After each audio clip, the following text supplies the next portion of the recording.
Welcome to silver spoon heroes kitchen. આજે આપણે બાજરીની કુલેરના લાડુ બનાવીશું. આ બાજરીની કુલેર લગભગ ગુજરાતીઓના ઘરમાં શ્રાવણ વદ પાંચમ એટલે કે નાગ પાંચમ અને શ્રાવણ વદ સાતમ એટલે કે શીતળા સાતમના બનતી જ હોય છે. પણ તમે આવી રીતે પરફેક્ટ માપ સાથે બનાવશો તો તમારી કુલેર બહુ સરસ બનશે. સૌપ્રથમ આપણે 1 કપ બાજરીનો લોટ, અડધો કપ સમારેલો ગોળ અને 1/4 કપ એટલે કે 5 કપ ઘી લઈશું. ઘીને આપણે રૂમ ટેમ્પરેચર પર લેવાનું છે, કેમ કે શીતળા સાતમના દિવસે લોકો ગરમ નથી ખાતા હોતા. આવા સરસ કણીદાર હોમમેડ ઘી બનાવવા માટેની રેસીપીની લિંક મેં ડિસ્ક્રિપ્શન બોક્સમાં આપેલી છે, તમે જોઈ શકો છો.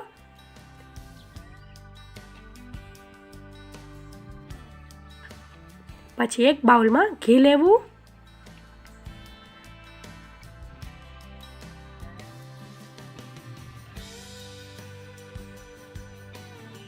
પછી તેમાં સમારેલો ગોળ ઉમેરવો અને બધું બરાબર મિક્સ કરી લેવું.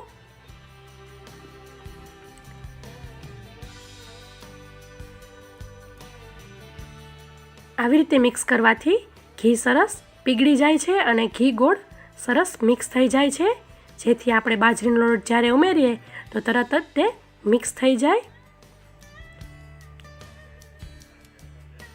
સમારવામાં ક્યાંક ગોળની કણી રહી ગઈ હોય તો તે પ્રેસ કરી દેવી.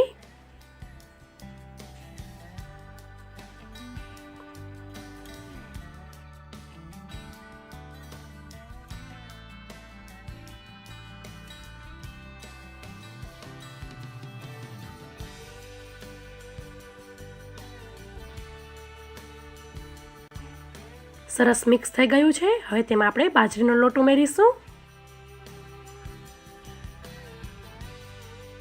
ઘીવાળા કપમાં બાજરીનો સૂકો લોટ લઈને તેને આવી રીતે ઘી લઈ લેશું, કેમ કે આપણું માપ પરફેક્ટ હોવું જોઈએ.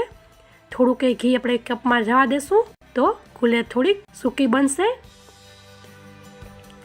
પછી બધું બરાબર મિક્સ કરી લઈશું.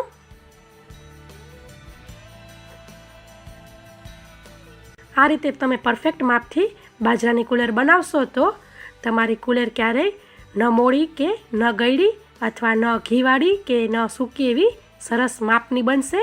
પછી તેમાં આવી રીતે લીંબુની સાઈઝ જેવડા લાડુ વાળી લેવા.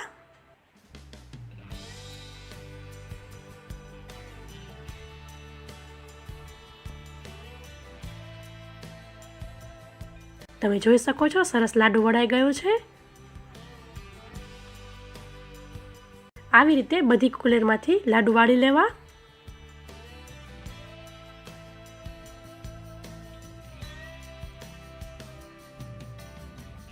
પણ ઘણા લોકો લાડુ નથી વાળતા હોતા, જે બાઉલમાં બનાવે તે જ બાઉલમાં આવી રીતે પ્રેસ કરીને રાખી દેતા હોય છે.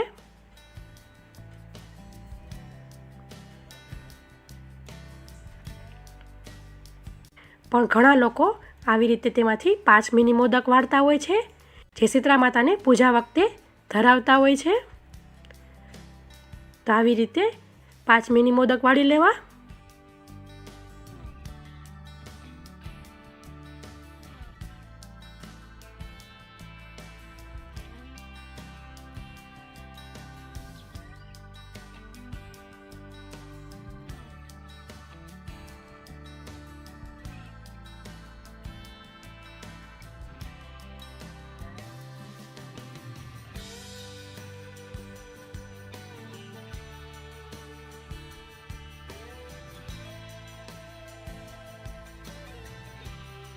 સરસ 5 મિની મોદક વળાઈ ગયા છે.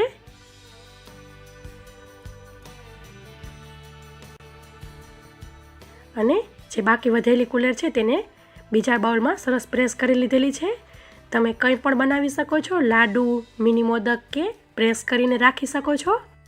તો તૈયાર છે બાજરીની કુલેરના લાડુ. આ લાડુને તમે તહેવાર વગર પણ ઘરે બનાવી શકો છો અને એન્જોય કરી શકો છો. Thank you. આપને મારી રેસીપી પસંદ આવી હોય તો લાઈક કરો અને તમારા ફ્રેન્ડ ઓર ફેમિલી સર્કલમાં શેર કરો. આવજો.